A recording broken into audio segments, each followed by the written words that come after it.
Hi, my name's Phil. And my name is Rob. And we've been mates for years. We've done loads of stuff together. All of which, mainly, have turned into chaos. But someone then suggested, why don't you do a podcast? That seemed like a good idea, didn't it? Really did. Then we realised neither of us have ever done one of those. So is this going to work? Well, we'll find out, won't we? Welcome to Two Pastors in a Pod.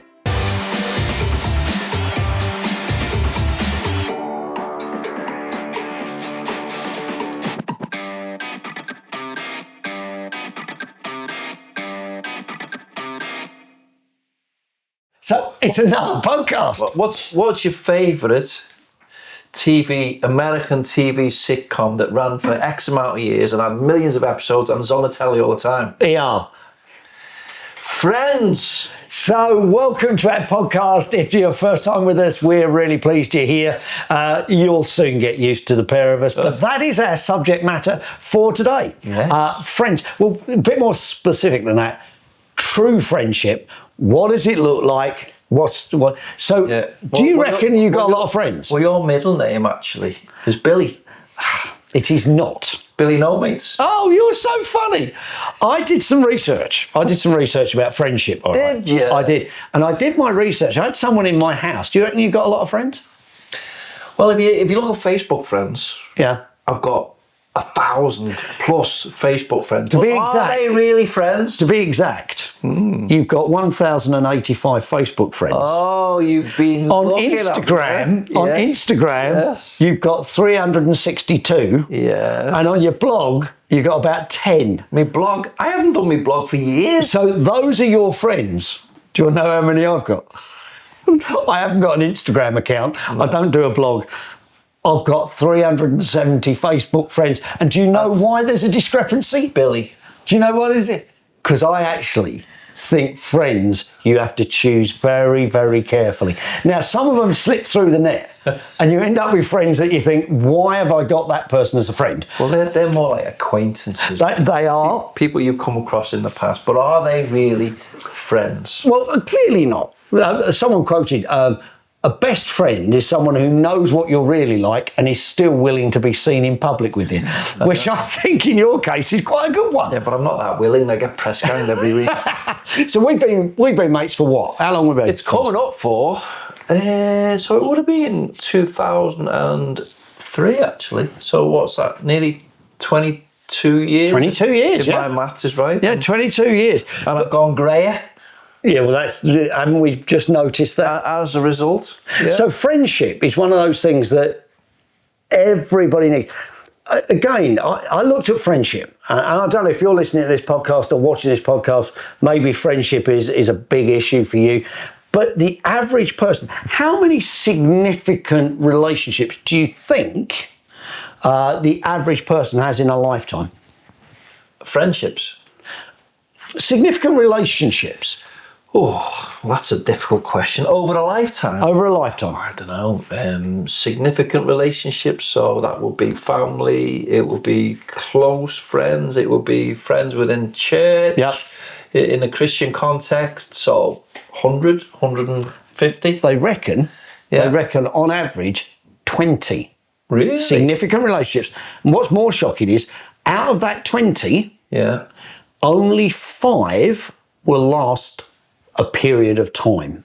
We'll see the kind of time out into your old age, which is interesting. Well, that is interesting because when you think about it, so go back to school.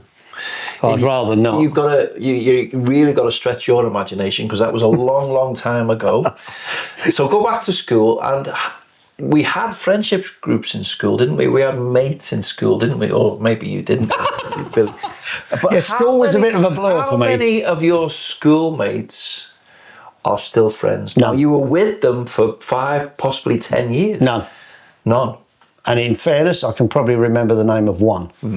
Well, I got one. So I was Steve's best man and he was my best man, and we kept in touch as families over the years. So only one friend out of a school or a school year of probably about, I would say, 100 plus, 150 plus in our year.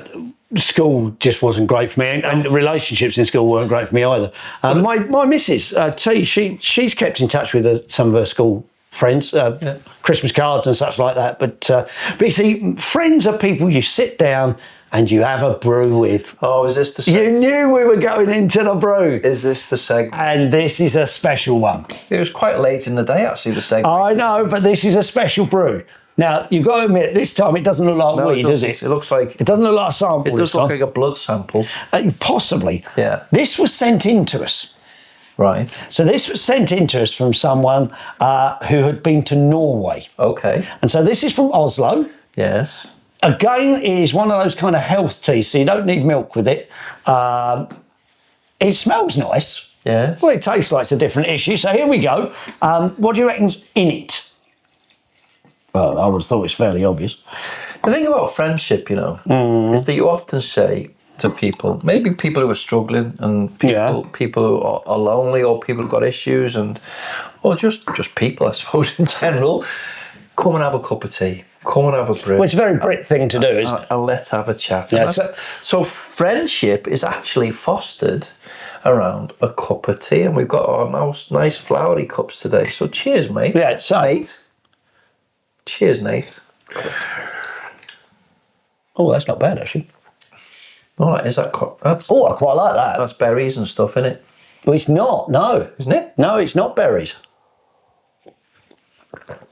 Oh, I quite like that one. I like that one. What's that one? Ooh. I'll have that box. No, you won't. If it was given to us, Yeah, but call yourself a friend. we'll have it. A friend.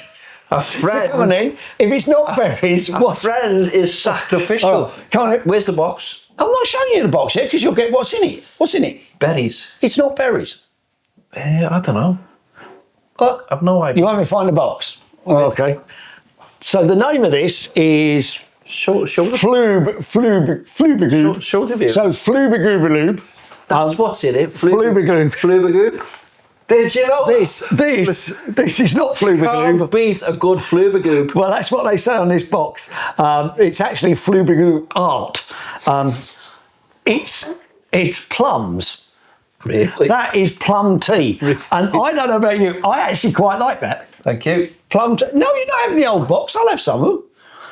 We're meant to be demonstrating Yeah, right. what friendship is all How about. comes I keep getting the tea and it keeps disappearing when you like it? Well, no. Listen, I do share. Look, have a bag. Thank you. I tell you what, don't overstretch yourself. So come on in. Move Friends, how many friends do you reckon you need? Do you reckon there's a magic number that you need in life? Well, that's an interesting question. Yeah, I know, I'm good at those. Is there a magic number? How many friends do I need? I think it's good to have a variety of friends, isn't it? In But terms of, it's- hang on, in terms of what? Just from a cultural aspect. You mean age-wise? You mean a mixture of ages? I think so across the age range, because I'm trying to reflect it in terms of church, and it's good to have friends both old and young, a good mixture, because again there's wisdom to be had in every age group, isn't there? So just to seek the counsel of younger generation and older generation is a good thing. So how many friends do we need? I mean, really close friends. I think none of us like to be lonely. We did one on loneliness, didn't we, a few months back? Yeah. So friends really do help us. I think they make a big difference. I haven't answered the question yet. I know, you've been a long way around it. Well, I'm contemplating, aren't I? Maybe if you'd given me the questions before we did the podcast, I could have. Yeah, got but to the you answer like to be quick. spontaneous. I do like to be spontaneous. I don't know, 10. Okay. Close friends. You we're reckon? See, I don't think we've got 10 or 11 close friends, if I'm honest. So that quote I gave you, telling you, Billy, no, mate. that quote I gave you came from what was known as the Cross River Therapy online forum. About the 20,000 and only 5, but a government site gives us something else. So a government site, now this is our government. Our government, pre-2019. A government site says this, charted the social kind of movements of around about 2,000 people pre-COVID. Yeah. It said this, that we lose touch with 60% of the friends we ever make. Okay. And that most of us, again, require around about 5 or 6 close friends throughout our lives. Yeah. Well, I can see that. I mean, we are of a significant age now, and you're having a significant age birthday Listen, parties. once you get into your 50s, it's all downhill. So we've lived a few decades, and Yeah, we have. when you reflect back on your life, and you think, going back to school, as we just said before, you think about those friends that you had, and then as you move through your 20s and your 30s, there are different people who come in and go out of your life. So I think you can have friends for a season. Yeah. And but there are very few lifelong friends. Often they're connected with your family, aren't they? Yeah, and I think that's true. I mean, the Bible, Genesis, right back at the beginning of creation, where God says it's not good for a man to be alone. Yeah. It creates Eve, but there is a companionship. There's a companionship in marriage, and there's a companionship in family. I think true friendship is a rare commodity. Yeah. Because I think we look for certain things, and we'll have a chat about that in a minute, what we look for in a friendship. But I think it's a rare commodity in our day and age. But the human soul can be lonely. Yeah, absolutely. And we need to break through that. Well, as you say, it's a design of God to have friends, and Jesus himself has called us his friends, which is amazing, because friendship, there's certainly in Christian friendship, there's an intimacy involved. It's deeper than the surface, isn't it? Yeah. You get to know someone quite intimately, so you're able to pray into the situation. You're able to encourage them in that situation. So friendship, I think, certainly since I became a Christian, which was a few decades ago, I think the friendships I had post becoming a Christian compared to prior was different because it went deeper. The conversations were deeper and was soul based, and they should be. Do you think as a Christian, though? That's where we encourage each other. Do you think as a Christian that friends are a direct gift from God? Absolutely. So God kind of directs those friendships, as Christians I'm talking about here. Yeah.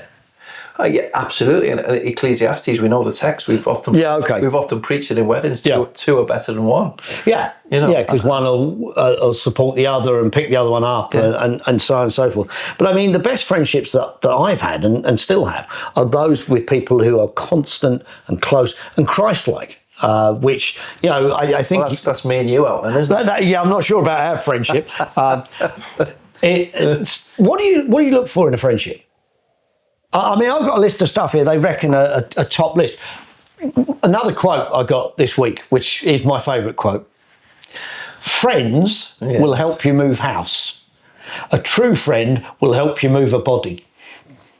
Which I think is a fabulous quote, because it's true. If you phone me up and said, "Would you help me come and shift something, bury it in the garden?" the chances are I may question it, but the chances are I'll probably do it. But what do you look for in a friend? Well, I've just decided. What would you have? Decided I don't want you as my friend anymore. What do I look for? What would you have in the top 10? I think because I've got them here. I think there has to be. I've got a few as well. There has to be compatibility. Not all the time, but sometimes. So you share the same interests. So for us, it's a. I don't actually have that on my list. For us, it's the foundational interest that we have is Christ. Yeah, of course it's compatibility on that. So we have a covenant related friendship, don't we? Yeah, but that doesn't mean you can't have. If you're a Christian, doesn't mean you can't have non-Christian friends. Absolutely, I've got lots of non-Christian friends, unlike you, Billy. But I've got lots of non-Christian friends. But I think you look for in a friend, you look for loyalty. Yeah, I've got that on my list. That's a long way up on my list. You look for commitment in that friendship. Yeah. I think in friendship you look for honesty as well. Do you know that's the top of my list? A friend has to be someone who will not flatter you. A friend has to be someone who will just tell you what you need to hear, even if that hurts. Yeah. Do you know Oscar? Iron sharpens iron. Do you know Oscar Wilde wrote a book, and the title of that book, I think, was "Friends Stab You in the Front." Yes, that's good. And I thought that was good, but there's a verse. There's a verse in the Bible, Proverbs 17:17. It says this: "A friend loves at all time," and then it goes on Proverbs 27:6. "Faithful are the wounds of a friend." Yeah. What does that mean, though? I mean, what do you think that means? Well, is it in honesty terms? How honest do you need to be? Well, I think you need to be brutally honest. I mean, take our friendship as an example. So we often, we call it Thrashing Thursday, don't we? We often have a set of questions that we ask each other. Yeah. So they're accountability questions. Accountability, yeah. But again, if we weren't friends, we would find it difficult to be honest in those situations because, we're exposing our souls, aren't we? We're exposing the very depth of our being to one another. So there has to be a level of trust. Trust is high on the list as well. Yeah, I would put honesty, loyalty, and trust right at the top. And constancy, you see. Consistency. Yeah. What's constancy? Is it constancy or consistency? It's probably consistency. I told you we had a shot at it, didn't I? Consistency. Yeah, well, that's key. But having said that, I've got friends who perhaps you're not in touch with for X amount of years sometimes. Yeah, but you can pick it up straight away. That when you see them, people maybe have moved abroad or things like that, and maybe you send the odd WhatsApp message, but it's not the same. But when you get back together, it's almost as if you hadn't been apart. Which is great, and that's a sign of true friendship because you pick up on their lives where you left off, and you know a lot about their family backgrounds and about their friendship groups, so you know them, so you can pick up on it because some of the other ones I've got on here. Some of the ones I've got on here: kindness, empathy. Well, empathy is different to sympathy, isn't it? Yeah. Accepting. You accept a friend as they are. Yeah. Like-minded, caring, encouraging, which we did on Sunday at church, and fun. Now, I think you meet a fair few of those criteria. All right, one back to you. Yeah. I think you meet quite the fun one. I'm not sure about, but there are things which in friendship you develop over the years, don't you? Another one that's just key is sacrifice. I think so. I'm going to make your head swell here, but I remember when I had swine flu. Which was going back. So we weren't working together at the time. No, we weren't. We were just mates. I'd just abandoned you and gone to another church, and I was back in Liverpool, and I had the pig flu, which was. It was bad. Back in 2009, 2010, and I was really ill. You were. And no one from the church that I was currently ministering at came to see me because they were too afraid of getting the swine flu. Anyway, there was a knock on the door one day, and you'd come all the way over from Wem to Liverpool to visit me, and you were the only one who visited me. And I don't you remember? I sat on the end of your bed in that kind of chemical suit, and with a hat on, and handed you things. But no, I didn't. I did just sit on there. That spoke volumes to me, and so that's what. But friendship is sacrificial. Yeah. You go that extra mile for your friends because it makes a difference, and those are the lasting friendships. Yes, those are the friendships that make a big difference. Yeah. I mean, what about those who maybe are listening to this podcast or watching and actually making friends is difficult. Yeah. I mean, it's all right for people like you who can talk for England and you're a big personality, and for some people they seem to be drawn to you like the Pied Piper. Yeah, that's true. But, you've got such a big head. But what about those who struggle to make relationships that work? Well, I think we're back to the loneliness thing, aren't we? Because we can very easily become lonely when we don't have close friends, the type of friends that we're talking about. So how do we make those friends? Well, first off, we need to be, I'm talking from a Christian perspective now, so we need to be part of the church. So in other words, be consistent in coming to church and just start to have a chat with one or two people who you feel comfortable around, and just start to talk to them. And I would be so bold as to say, can you come round and have a cup of tea with me? Yeah. And don't be afraid to ask for help. So folk in church should be, after listening to Nathan's sermon last Sunday, you need to tune into the Cellar Church. Yeah. Listen to Nathan's sermon on encouragement. Be better than this week. People will be wanting, especially after hearing that sermon, to encourage one another. So I would make which is scary, but I would make that approach to one or two individuals and say, look, please, I'd love to have a chat and can we have a cup of tea? And then again, it's over this cup of tea that you start to chat about the things that are important to you, and you get to know people. And when you get to know people, friendship begins. You see, because a lot of friends are superficial. Yeah. I mean, we have fair weather friends. I've got 1,000 friends. As you say, I'm having stalked my account, yes, over absolutely 1,085 friends on Facebook. I don't know those people from hardly from Adam. Please choose them carefully. But friends are people who you've spent time with and you've gotten to know, and you build up this relationship. But that's the thing, isn't it? Friendship is a two-way street. Yeah. And I think one of the things as a pastor that I often end up speaking to people who are struggling with church relationships is, if you're not in church on a regular basis, if you're not connected to what we call life groups, if you're not engaging with other Christians, then relationships are going to be very, very difficult to develop. Absolutely. I mean, in our life groups or home groups, house groups, whatever other churches call them, we use WhatsApp. Yeah. And there's lots of other ways of doing it, but people can say exactly what you said. I'm having a tough day, or is anybody out there available just for a coffee? Yeah. I mean, churches as well. One of the things we've developed is the church shop, which is an ice cream and waffle house. Yeah. If you're down in Ellesmere, come and see us. You'll find out all the details online. But or up in Ellesmere, you just isolated the south of the country. Then. I would never, with my accent, I would never isolate the south, ever. But they can come up, come down, come across if you're coming from Norfolk, and come to the shop. But there, even the Irish. No, please don't take that the wrong way. The Irish can come as well, and the Scot, we really don't mind. But the shop is there where you can go. Can someone come and meet me? And willing to do that, and I think that's important. It's having that space, isn't it? If you're shy, making friendship is really difficult, and churches should go out of their way to encourage and to develop that. It's creating that space where people can come along and people can get alongside them, isn't it? A very important aspect of ministry, and get alongside people. But I've got a question for you. Shock horror. I did do a little bit of research. Did you? For a change. And and I came across this question.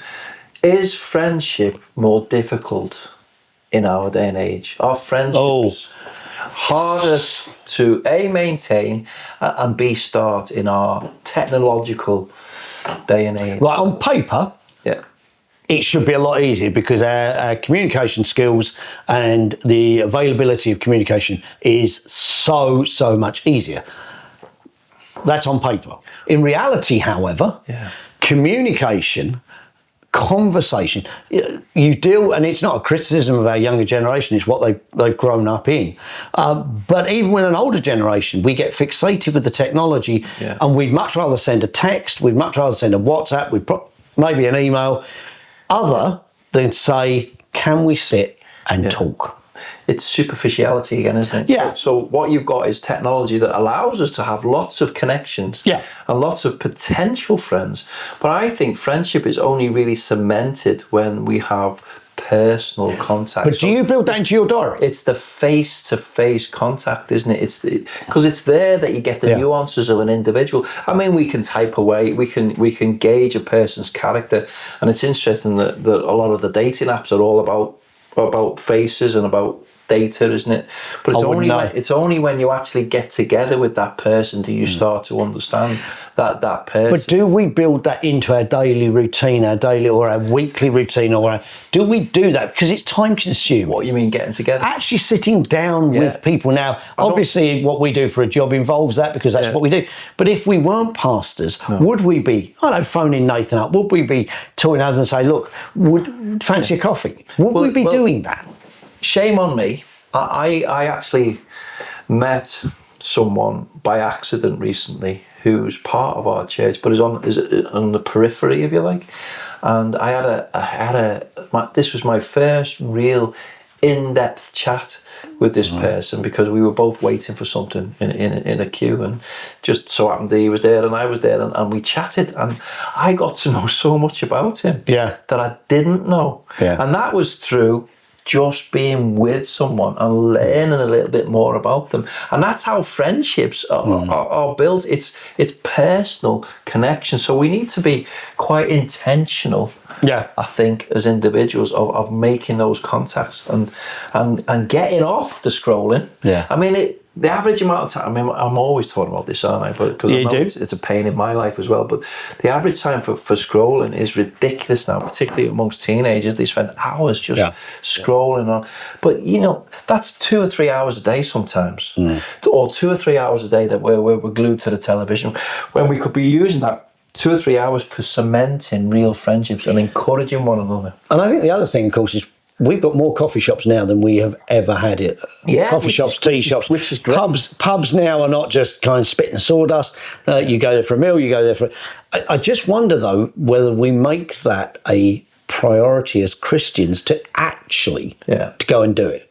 And to be the Barnabases and to be those who make the effort. It's getting people around for a coffee or even sharing a meal. I mean, it's great. I mean, Jesus did that, didn't he? He went to people's houses. He was a friend of sinners, wasn't he? And he went to people's houses and he sat around the table and he had a meal with him. Look at Zacchaeus. You know, Zacchaeus, I'm coming to your house for tea. You know, and Zacchaeus was completely transformed by the friendship of Jesus in that moment. And I think we need to be doing more of that. We're becoming more and more isolated because of technology. But again, we need to remember everyone's personalities are different, and that's easy for some and not for others. One of the things that struck me was when we're kind of distanced from all sorts of people for all kinds of reasons.